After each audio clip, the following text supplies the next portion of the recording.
Confusion को करो good bye and mem tricks को करो हेलो हाय। आज मैं आपके लिए लेकर आई हूँ 2023 का प्रीवियस ईयर का क्वेश्चन पेपर का पार्ट 2।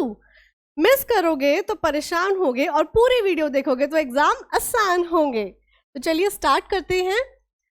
31st क्वेश्चन देखिए, बाकी क्वेश्चन मैं करवा चुकी थी। Match the phrasal verbs in list 1 with the meanings in list 2। ठीक है, अब क्या कर रहा है, सबसे पहले कोशिश करना एलिमिनेशन मेथड का यूज करने की। स्टैंड अप 4, स्टैंड अप 4 कैसे इसको इमेजिन करेंगे, क्या मतलब है इसका। देखिए आपके सामने स्क्रीन पे एक इमेज है, उसमें क्या है, क्लासरूम का सीन आपको दिखाई दे रहा है और एक टीचर बहुत गुस्से में लग रहा है। क्या कर रहा है, उसको कह रहा है यस यू स्टैंड अप। क्यों, तुम्हें अपने दोस्तों को प्रोटेक्ट करना है ना, तो अब तुम खड़े हो जाओ। हम भी करते हैं और आप भी करते होंगे, राइट। तो याद रखना स्टैंड अप 4 मतलब कि आप अपने दोस्त को प्रोटेक्ट कर रहे हो, सपोर्ट कर रहे हो। तो स्टैंड 4 का मतलब हो जाएगा सपोर्ट करना। अब आप देखिए ऑप्शन में कहाँ पे आपको ए का थर्ड दिख रहा है। अगर हम देखें ए का फर्स्ट, ए का fourth, yes this option is correct. तो आपको आगे जाने की जरूरत ही नहीं है, आपको पता चल गया एलिमिनेशन मेथड से कि ये रॉन्ग, ये रॉन्ग, ये wrong and this one is the right one. But मैं आपको बाकी ऑप्शंस के भी एक बार जल्दी से ट्रिक समझा देती हूँ। स्ट्रक ऑफ क्या होता है, टीचर हमेशा हमें क्या करता है, धमकी देता है ना, अगर तुमने आज के बाद ये गलती की तो तुम्हारा नाम स्ट्रक ऑफ कर दूंगी, कट ऑफ कर दूंगी, लिस्ट से हटा दूंगी, रिमूव कर दूंगी। तो स्ट्रक ऑफ से याद रखना कट ऑफ, राइट।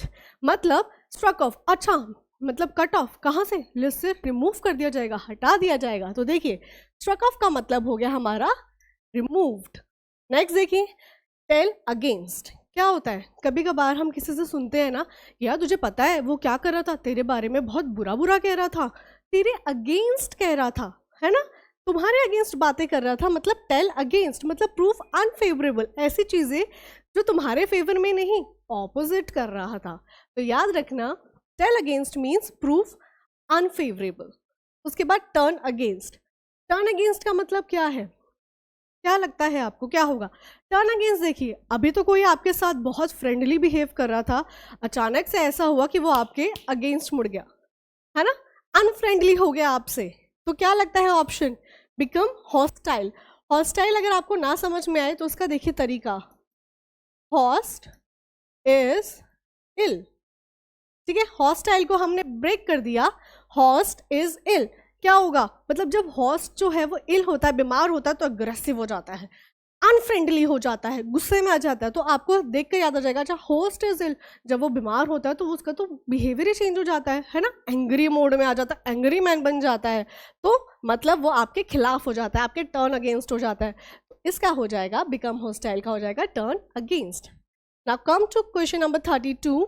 32 में आपसे क्या कह रहा है, choose the option that serve as an adjective clause in the sentence. ठीक है, एक सेंटेंस है जिसमें आपको चूज करना है एडजेक्टिव क्लॉज क्या होगा। तो पढ़ते हैं, the boy whom you see bowling is my cousin। मतलब जिस लड़के को, ठीक है, तुम देख रहे हो बॉलिंग करते हुए, वो मेरा कौन है, मेरा कजन है। तो हमें देखते हैं कौन सा है, whom you see bowling is my cousin, the boy whom you see bowling। अब आप देखिए एडजेक्टिव क्लॉज क्या होता है। एडजेक्टिव क्लॉज का काम होता है जो हमारा नाउन होता है उसको डिफाइन करना, ठीक है, उसको डिफाइन करना। अब आप देखिए यहाँ पे हमारा नाउन क्या हो गया, द बॉय, और इसको डिफाइन करने का काम हमारा क्या कर रहा है, एडजेक्टिव। किससे, ये whom लग गया, जब भी whom आ गया, who आ गया, that आ गया, तो वहां पे हमारा एडजेक्टिव क्लोज हो जाता है। और एडजेक्टिव क्लोज के बाद देखिए नाउन आ गया, नाउन के बाद आपका यहाँ पे एडजेक्टिव क्लॉज लग गया, whom लग गया यहाँ पर। उसके बाद आपका क्या आ जाता है, आपको सब्जेक्ट देखने को मिलता है जो कि दिख रहा है, उसके बाद आपको वर्ब देखने को मिलती है जो कि दिख रही है। तो अब आपको पता चल गया whom you see हमारा क्या होगा, एडजेक्टिव क्लोज होगा। तो देखिए first option is the right one. ठीक है, now question number 33, choose the word that is opposite in meaning to spurious. Spurious का ऑपोजिट कैसे पता लगाएंगे, स्पूरियस का मतलब देखो, मजेदार ट्रिक देखो इसकी।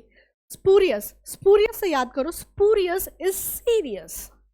ठीक है, स्पूरियस इज सीरियस, मतलब स्पूरियस ऐसा वर्ड लग रहा है कि जो सीरियस है, मतलब देखने में तो भाई, कहने में तो सीरियस है बट है नहीं, शो कर रहा है, फेक है ना, झूठा मूठा शो कर रहा है। तो तो मतलब स्पूरियस से याद करके, अच्छा सीरियस, अच्छा सीरियस वो दिखा रहा है मतलब झूठ मूठ में दिखा रहा है, कोई सच थोड़ी ना है। तो आपको क्या याद आ गया कि स्पूरियस से सीरियस याद करके, अरे वो तो झूठ बोल रहा था ना, मतलब फॉल्स बोल रहा था, यानी कि फेक। अब फेक का ऑपोजिट आप देख के बताइए, gratuitous, gracious, genuine, genial. Yes, genuine. Genuine मतलब क्या होता है? सच्चा, जो सच बोल रहा है, जिसकी कोई फेक पर्सनालिटी नहीं है, जैसा है वैसा है। ठीक है, अब देखो बाकी भी आपको एक बार ट्रिक से मैं लर्न करवा दूं। जेनाइल, जेनाइल को याद रखिए, जेनाइल का मतलब होता है फ्रेंडली। कैसे लर्न करेंगे इसको हम? जेनाइल, सोचो, जेनी नाम की एक लड़की है, ठीक है, जेनी, जेनाइल से याद करना, जेनी। जेनी नाम की दिख रही है ना आपको लड़की, है ना, लड़की है जिसका बिहेवियर क्या है, बहुत ज़्यादा फ्रेंडली है, बहुत मित्रता निभाती है, तो आपको याद आ जाएगा जेनाइल। अच्छा जेनी, जेनी कैसी लड़की है? वो तो बहुत फ्रेंडली नेचर की है, तो उससे क्या हो जाएगा? फ्रेंडली। ठीक है, ग्रेशियस, ग्रेशियस से याद रखना ग्रेस।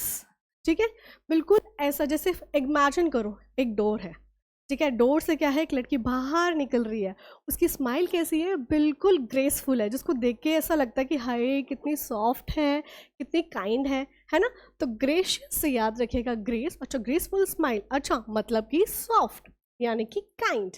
उसके बाद ग्रैटिट्यूशियस, इसको हम कैसे याद रखेंगे? इसको हम ब्रेक करेंगे। ब्रेक कैसे करेंगे? इसका मतलब होता है अननेसेसरी। ठीक है, अननेसेसरी। ठीक है, लिख लेना इसकी स्पेलिंग पूरी, अननेसेसरी। काटिए इसको, ग्रैटिट्यूशियस। ठीक है, इससे याद रखिए ग्रेट, ग्रेट। उसके बाद यू, और टीशियस से याद रखिए it's over used. O U से क्या हो जाएगा? Over used. ठीक है, मतलब great, you, it's over used, मतलब तुमने क्या करा? उसका ओवर यूज कर दिया, मतलब बेफालतू में तुम उसका अननेसेसरी यूज करे जा रही हो। Great, it's you over used. ठीक है, तो आपको ग्रेटिट्यूशियस से याद आ जाएगा, अच्छा मतलब ग्रेट, उसने कुछ उस चीज़ का ओवर यूज कर दिया, मतलब बेफालतू में वो उसका यूज किया जा रहा है। तो देखिए कितनी मजेदार ट्रिक्स है, चारों के चारों आपको लर्न हो जाएंगे। Next, what is the meaning of phrase feather in one's cap? कैसे पता लगाएंगे इसका क्या मतलब है? फ्रेज दे रखा है, फेदर क्या? सोचो, इमेजिन करो, यहाँ पे क्या दिखाई दे रहा है आपको? एक बड़ी सी कैप, उसके ऊपर एक फेदर लगा हुआ है। अगर मैं इमेजिन करूँ कि कोई मुझे दे या मैं आपको दूं ऐसी कैप जिसके ऊपर क्या लगा हुआ? फेदर, तो आपको क्या होगा? बहुत प्राउड फील होगा कि हाँ हमने कुछ ऐसा काम किया, हमारी कुछ ऐसी अचीवमेंट थी जिससे देख के मुझे बहुत जो है क्या हो रहा है? गर्व हो रहा है अपने ऊपर, है ना। तो क्या इसका मतलब क्या हो सकता है? मतलब something that you have achieved and are proud of. कभी नहीं भूलोगे, ठीक है, याद कर लेना कैप से, और उसके ऊपर क्या आएगा? फेदर। ठीक है, तो याद कर लेना, उससे आपका क्या हो जाएगा यहाँ पर? Something that you have achieved and are proud of. Next question देखिए 35 पे ये क्या कह रहा है हमसे? Read the text below and identify the option that shows the use of an idiomatic expression. Idiomatic expressions क्या? आइडोमेटिक नाम से ही पता चल रहा है, मतलब अच्छा ईडियम बताना है हमें, इसके अंदर मुहावरा ढूंढना है इसके अंदर से कि कौन सा सही है। I went to stay with my cousin last month, गया था मैं अपने लास्ट मंथ अपने कजन के पास, और we are of the same age but very little in common. ठीक है, अब क्या है, अगर हम देखें तो इसमें से क्या है कि मैं गया था कि भाई हम सेम एज के तो हैं but have very little in common, but हमारे अंदर क्या है? बहुत थोड़ा कॉमन है। तो आप देखो ईडियम इससे पता चल रहा है, बट हैव वेरी कॉमन, मतलब वो कहना चाह रहा है कि हम लोगों में देखने में ठीक है, हम एज में तो सेम है, बट हमारे अंदर डिफरेंसेस है, हमारा बिहेवियर चेंज है, हमारा इंटरेस्ट चेंज है, हमारा एक्सपीरियंस चेंज है, राइट। तो ये हो जाएगा हमारा have very little in common. Out of the given options, choose the direct speech of the sentence. अब आपको क्या करना है, नीचे कुछ ऑप्शंस दे रखे हैं, अब आपको उनमें से, क्योंकि ये क्वेश्चन डायरेक्ट और इनडायरेक्ट स्पीच का है, ठीक है, अब आपको डायरेक्ट स्पीच इसमें से पता लगाना है। क्वेश्चन क्या बोल रहा है? He exclaim sadly that he was under, मतलब सैडली, ठीक है, एक्सक्लेम क्या कर रहा है? सैडली कि ही वॉज अंडर। तो अब इसमें क्या कैसे पता लगाएंगे? देखिए ही सेड तो सब में कॉमन है, मतलब ये चीज छोड़ दो, अब आगे वाला पार्ट हमें देखना है। सैडली, आई एम अनडन, अभी इसको पढ़ के तो पता नहीं लग रहा कहीं से वो सैड है, ठीक है। दूसरा, अल्लास आई एम अनडन। तीसरा, ही सेड सैडली, अब सैडली का हम सैडली नहीं करेंगे, हम इसको एक्सक्लेमेशन फॉर्म में चेंज करेंगे, तो सैडली का हो जाता है अल्लास, अल्लास। उसके बाद आई एम अनडन, ठीक है। अब यहाँ पे अनडन है और इन दोनों में फर्क क्या है, यहाँ पे डन है, तो हम क्या करेंगे, दिस ऑप्शन, क्योंकि ही का चेंज हो जाएगा आई में, वॉस का चेंज हो जाएगा एम में, और अनडन तो अनडन रहे, ठीक है। So this option is correct, option number 2। Next देखिए, out of 4 alternative suggested select one which best expresses the following in passive voice, ठीक है। पैसिव वॉइस मैंने लास्ट में भी आप लोगों को समझाया था, लास्ट क्वेश्चन पेपर में भी, कि क्या बोल रहा है, इसमें से आपको पता लगाना है कि पैसिव वॉइस कौन सा है। एक्टिव दे रखा है, पैसिव ढूंढना है हमें। यू आर टीजिंग देम, तुम उन्हें क्या कर रहे हो, टीज कर रहे हो, चढ़ा रहे हो, तो कैसे पता चल जाएगा, मैंने आपको उस टाइम भी बताया था। अब आप देखिए ये क्या है, कॉन्टिन्यूस में है, प्रेजेंट कॉन्टिन्यूस में है, क्योंकि आर है, प्रेजेंट चल रहा है, ठीक है। तो कैसे पता चल जाएगा, object plus is are am plus being, verb की थर्ड फॉर्म, और बाय और आपका सब्जेक्ट, ठीक है। अब पता लगाइए कि कौन सा सही है। You are teasing them, them change हो जाएगा दे में, दे, ठीक है। इज आर एम, आर है तो आर आएगा, अब देखिए आर आर आर आर, मतलब ये ऑप्शन गलत, ये ऑप्शन गलत, अब हमें देखना है इन दोनों में से, ठीक है। दे आर, अब आर के बाद क्या आना चाहिए, बीइंग, देखिए बीइंग, अच्छा पता चल गया, लो टाइम ही वेस्ट क्यों करना है ना। They are being teased, verb की थर्ड फॉर्म आ गई, बाय आ गया और आपका सब्जेक्ट आ गया, ठीक है। नेक्स्ट क्वेश्चन देखिए, which amongst the following is not part of an informal letter, इनमें से कौन सा इनफॉर्मल लेटर का पार्ट नहीं है।